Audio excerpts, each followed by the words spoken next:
성폭력을 당했을 때 아이들이 부모님에게 오히려 도움을 청하는 그런 경우는 참 바람직합니다. 그런데 어떤 이유로든지 간에 그것을 감추고 이렇게 몰래 다른 행동을 하고자 하는 아이들이 있다고 한다면 참 어려움에 봉착하게 됩니다. 이때 부모님들은 낌새가 좀 이상하다라고 하더라도 아이를 질책하거나 잘못했다고 추궁하는 그런 모습은 절대로 보여서는 안 됩니다.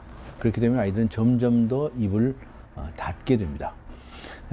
이미 그런 일이 있었다고 한다면 저질러진 일이기 때문에 회복될 수가 없습니다. 따라서 이것은 이미 지난 과거로 생각하고 그것을 그대로 받아들이고 오히려 극복해서 이겨낼 수 있는 길을 찾는 것이 현명하지 않겠습니까?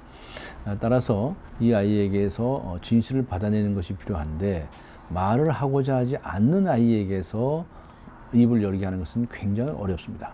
이때 제일 중요한 것이 래퍼를 형성하는 겁니다. 신뢰감을 형성하는 거죠. 네가 부모에게 말을 하지 못할 게 무엇이 있겠느냐. 나는 항상 너의 편이다.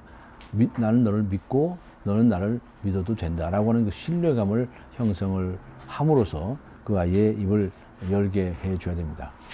절대로 야단을 치거나 혼을 내서는 안 됩니다. 네가 무슨 행동을 했기에 이런 사태가 벌어졌느냐. 마치 책임이 자기 자신에게 있는 것처럼 그렇게 몰아붙이면 문제를 더 심각하게 만드는 수가 많습니다. 그래서 그 아이가 입을 열게 되면 자초지종을 잘 확인을 해서 대처해 나갈 수 있게 됩니다. 그런데 뭔가 좀 이상하다고 낌새를 보이는 수가 있습니다.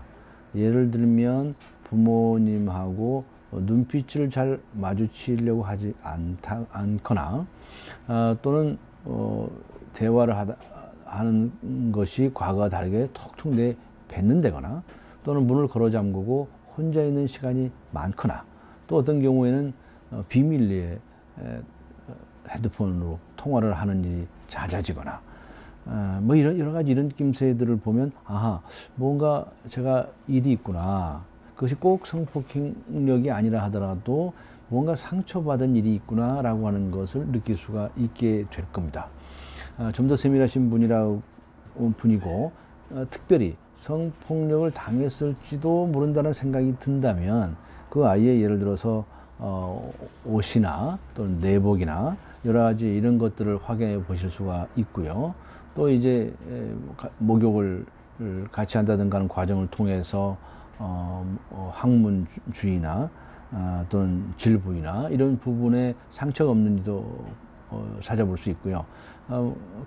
뭐 이제 쉽게 손이나 팔이나 몸 같은데 혹시나 멍이 들거나 상처 같은 게 없는지 그런 것들을 발견하는 방법도 있습니다. 그런데 그런 것들을 발견해서 의심이 간다고 할 때 그때부터가 중요합니다. 아이를 추궁하듯이 이렇게 해서는 안 됩니다. 그 아이도 좀 감추고 싶은 일, 특히 부모님에게는 말하고 싶지 않다고 한다면 그런 마음도 존중을 해야 되는 것이죠. 그렇게 해서 마음의 문을 열게끔 접근해야 됩니다.